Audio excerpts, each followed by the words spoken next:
Hi, and welcome to the course. Let's start talking about alignment and spacing. It's one of those concepts which, if you get them even a little bit wrong, your audience would be able to recognize it subconsciously, and the perceived quality of your figure or drawing is going to drop significantly. So, we'll start off by discussing some techniques that you can apply to improve the quality of your visualizations. Instead of going over theory, let's jump right into a tool and take a look at it visually. I'm going to use Google Drawings. If you want to follow along, you can go to your drive and click on New, More, Google Drawings, and that will take you to a blank drawing that you can use. Or if you want to use another tool of your liking, that's perfectly fine. We're going to discuss tools at the end of this course, but for the most part, any discussion that we have is applicable in general to all the tools, all the reasonable tools out there. Okay, so let's start off by creating a small shape. So this is going to be a rectangle. So I draw a square or a rectangle over here, fairly straightforward. This is what a typical rectangle in a typical drawing tool looks like. Even this shade of blue, it's either this shade or this yellowish color, right? So we're going to discuss color later on. For now, just realize that this is a typical rectangle that we get in a drawing tool. Let's go ahead and discuss what we mean by alignment and spacing. Most of these things you would already know intuitively, but when it comes to applying them in real world drawings, people tend to forget the concepts. So we're going to put them all together and see the difference that they make. Okay, so let's go ahead and copy this. So Control C, Control V, and place it over here, right? So change the shape a little bit. Let's say these are two components of our diagram. And what I'm going to do is I am going to try and make sure that they are sort of aligned at the top. Okay, so the first thing is most people don't even try to do this. They just place it wherever they go. Okay, so you have to make sure that their tops align. Now you have a decision here to make. Do you want to align the top, or do you want to align their middles, or do you want to align their bottoms? Depending on what you're trying to achieve, all three are valid decisions. The point is, if you are trying to align the top, let's say, you have to make sure that the tops really do align. At the moment, they look like they're aligned, but they may not be. That's the whole point. You cannot rely on your eyes to distinguish between something that is aligned and that is not aligned. Okay, you have to let the tool do the stuff for you. So if you move it here, you will see, if you look very carefully, you will see that it's not exactly aligned. There is a little bit of difference. You may be thinking, well, it's not that big of a difference and I couldn't see it when it was far off. People can subconsciously see this, and this impacts the quality significantly. Okay, so keep this in mind. This is going to be the theme throughout this course. Anything that you think is not going to make a difference, but I tell you that it does make a difference, all these differences are going to be very minute in and of themselves. But when they get together, they are going to take your diagrams to a very low quality level. Okay, so if you get rid of like 90% of them, you'll be good. Okay, so that is going to be the theme of this course. So the first thing that we want to do is we want to ensure that these are exactly aligned at the top. How do you do that? You don't do it yourself. If you try to do it yourself, you will probably move it here and then move it here and then try to probably move it out there. That is number one, tedious, and number two, it's not going to work out if you want to move this, right? So if you want to move this, now you have to do the whole thing again. So you rely on the tool. So there are several ways of doing this depending on the tool. We're going to cover a couple of them, and depending on which tool you're using, you might have one of these. If your tool does not provide any of these, then you should not be using that tool. Okay, so the first way we're going to do is we are going to go to View, Snap To. So you're going to have a snapping option somewhere in your tool, and you can say Snap to Guides. Okay, so guides are by default hidden elements of your drawing which you cannot see, but they can guide you, therefore the name guides. So if you now take this and try to move it around, you will see that you are seeing some lines appear as you move it. When you move it at the top, you see a red line, and that means that this is going to be perfectly aligned with the top of this other box. If you leave it, now this is perfectly aligned. You don't even have to check. It's perfectly aligned. If you want to align the middle, you try to move it a little bit, and as soon as you reach somewhere near the middle, it's going to give you a helpful guide that this is what it will snap to. So this is called snapping. Very helpful, very useful. So you can move it at the bottom as well. That's one way. Okay, maybe you don't have snapping in your tool, but there are other ways. So let's say you want to align them together at the top. Let's select them both, go to somewhere like an arrange or something like that, or an align menu, and you will see this align option. So you can say align left, center, right, or top. So if you do top, both of these are going to be aligned at the top. You can also go to arrange, align, and say middle, and they are going to be aligned vertically in the middle. Okay, so that is one way of doing the alignment. So this was aligning the tops, bottoms, or middles. You can also have the same concept here. So you can move it a little to the left and it will snap to the guide. You can move it to the middle and you will see that it's showing you that it can snap to the middle as well, and same for the right. Okay, so that's one thing. You can take all three of these and you can snap them together. So if you move it here, you will see that it's snapping to the top box, but because these are different shapes, it cannot snap to the middle box. Okay, you can move it to the center and you will see that now the line extends all the way up to the top. So now all three of these are perfectly aligned in the middle, right? So if you change the shape, you can move it again and perfectly aligned, right? So this is extremely important. You align them using guides, not through visual cues. You do not rely on your eyes, you rely on the tool to do it for you. Okay, so you can use the guides, you can use the align palette. Now you will immediately notice that there is a slight problem with these boxes. They are perfectly aligned in the middle, but, and this is something that is very important, even if you cannot notice it right now, when I tell you, you're going to start noticing these things. And that is what differentiates a good drawing from a bad drawing. The spacing between these two is not the same as the spacing between these two. Okay, so that is really bad. Why is it bad? Because the eye has trouble grasping the concepts if they're not harmonious, and this is visual harmony. So how do you take care of that? Again, there are several ways. One, you can use guides. So you can move this around and keep the spacing as much as you want, right? So that is done. Then you move this slightly, and as you get closer, you will see that certain new guides are going to appear. And this is going to tell you that the spacing, if you snap to this position, it's going to make the spacing between the first and second box and the spacing between second and third box equal. So if you leave it, now the spacing is perfectly equal. Again, don't do it visually, let the tool do it for you. Okay, this is called distribution. So another way of doing this is you can select them, you can say arrange, distribute, and you can say horizontally, which is going to horizontally distributed or vertically. So right now we want to do it this vertical distribution. So if this was aligned perfectly but not distributed, you could select it, you could go to arrange, distribute vertically, and this is going to distribute them vertically. Okay, so let's say you have a couple of more boxes. So you can say, so we have this guy over here, this is aligned to this, and we have another box which is much smaller, and this guy is center aligned to this and middle aligned to the box on the left. Okay, hope that made sense. Now these are aligned together, these are aligned, and these are aligned as well. Let's just make sure. Okay, obviously this does not have to follow a tabular structure. You can put something in the middle, and there you go.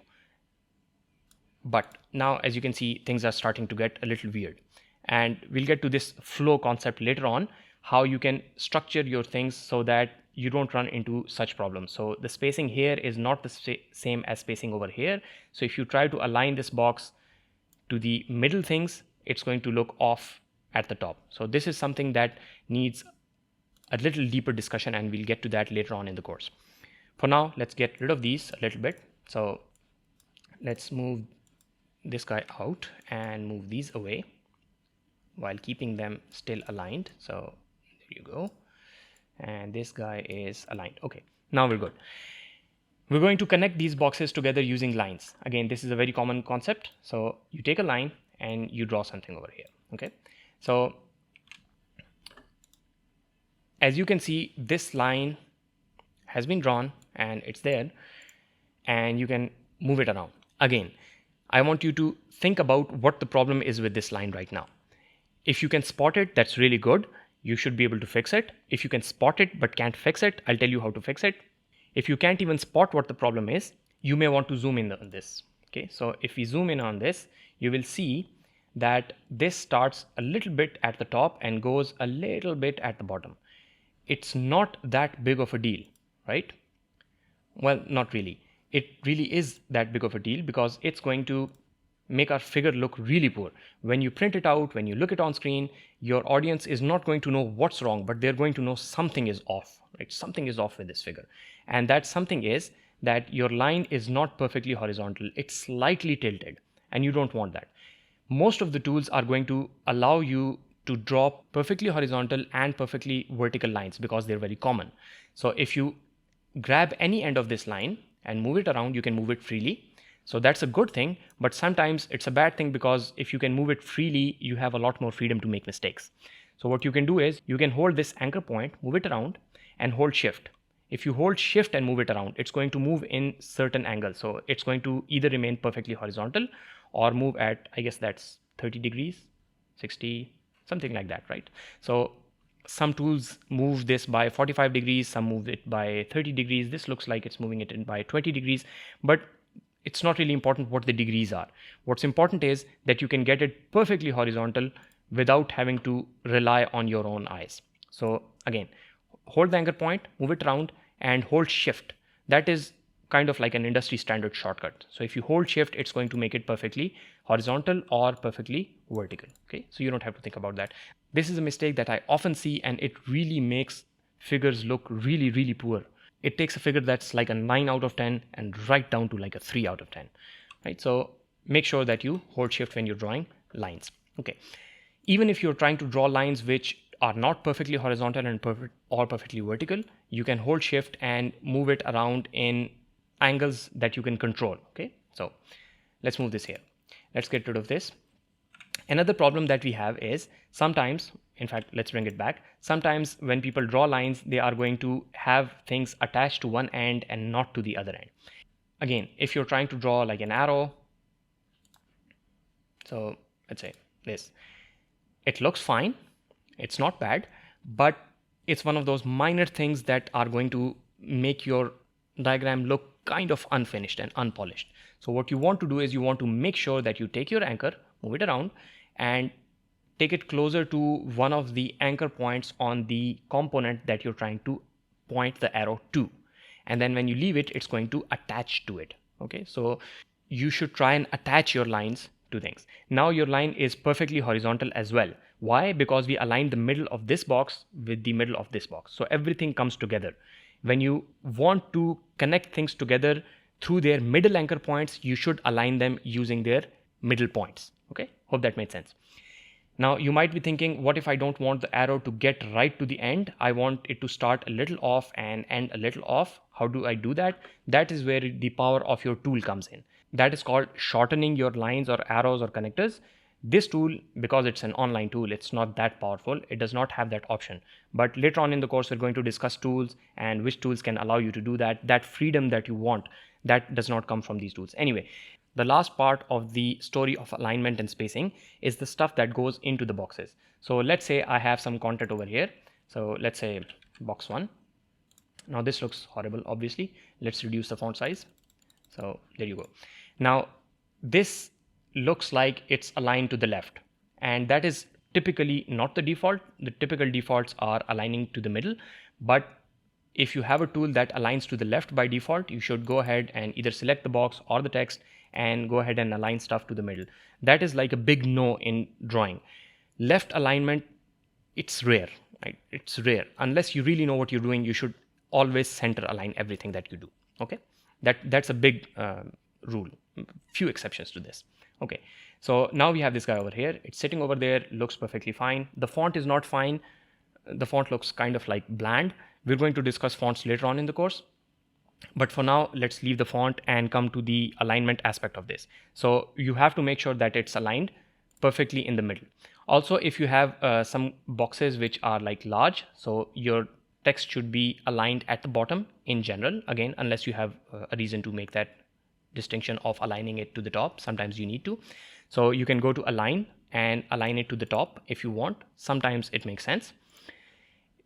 But in general, if you don't know and you're not sure, you should make sure that you align to the center and in the middle. So middle is for vertical alignment, center is for horizontal alignment. Okay, so middle and center. Okay. If you have some text that spans more than one line, so let's go ahead and write some text over here. So write some text. that spans more than one line so that we can something. Okay, so let's go ahead and reduce the font size a little bit. So okay, that makes sense. So first things first, let's align this in the center, align it to the middle. Okay, that's done. So just as there is spacing between two components, there is spacing between the lines of text.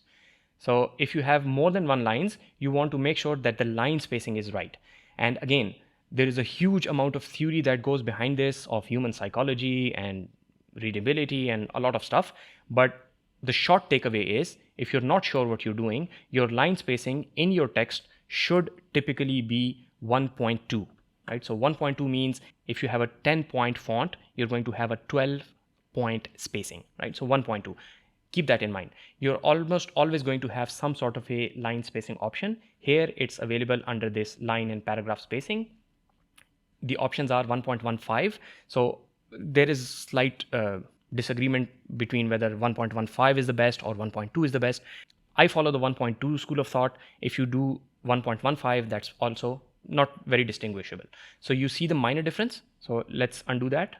See that and redo.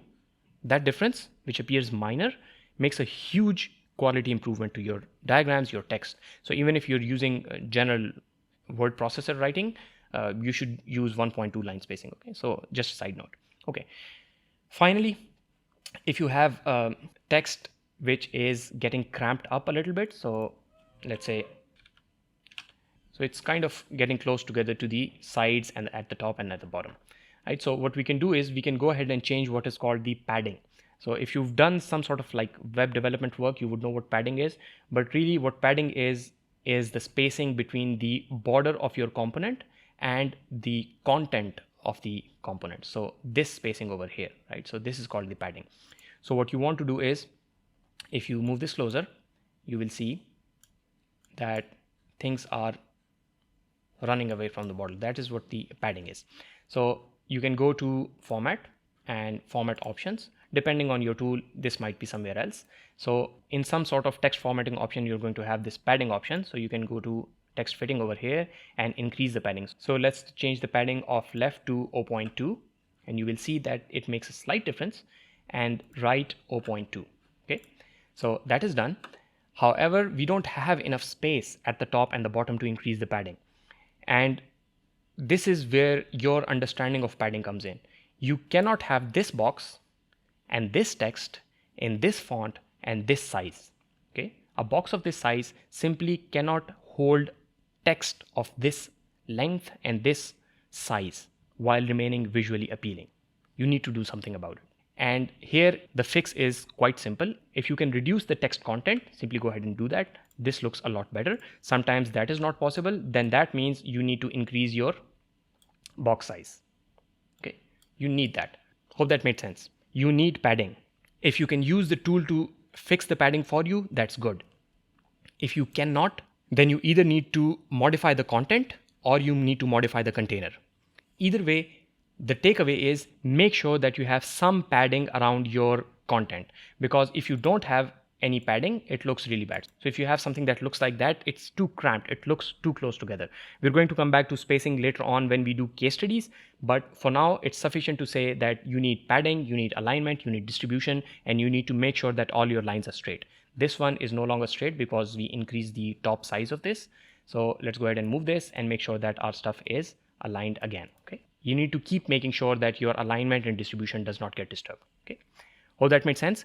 We have a lot more related to all of these concepts, but we'll get to those after we take a look at some other basics. And the first of those is something many people struggle with: which colors to pick. I'm going to give you some concrete advice on that in the next video. So let's do that now.